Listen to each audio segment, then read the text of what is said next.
In this tutorial, we're going to talk about tests for congruent triangles. In the previous tutorial, we have mentioned different tests to prove that two triangles are congruent.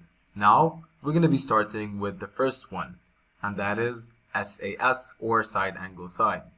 Two sides and the included angle of one triangle are equal to two sides and the included angle of the other triangle. And so in such case, we're going to be working with this example, and we're going to see how we can prove two congruent triangles by SAS. So let us start with the given example. Now, on a figure, you can notice that we need to find two sides and an angle included between them, and they come in such form. So this is what we mean by two sides and a included angle. Now, moving on to another one, here this angle is not included between these two sides, and that is because it must be between them. So this is wrong. Make sure you distinguish the difference between these two. The one on the left is right. Now, let's prove these two triangles congruent.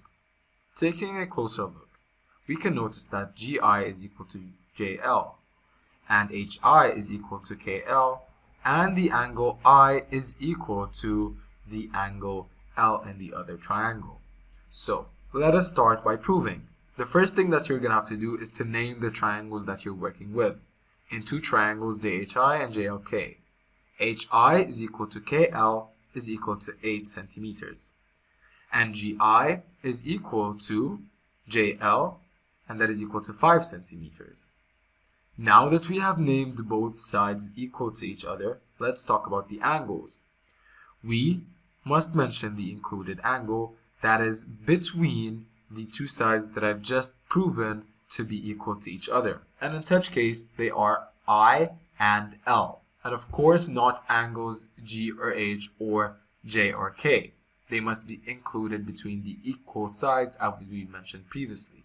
So angle I is equal to angle L, and that is equal to 30 degrees. And so we say the two triangles JHI and JLK are congruent by SAS.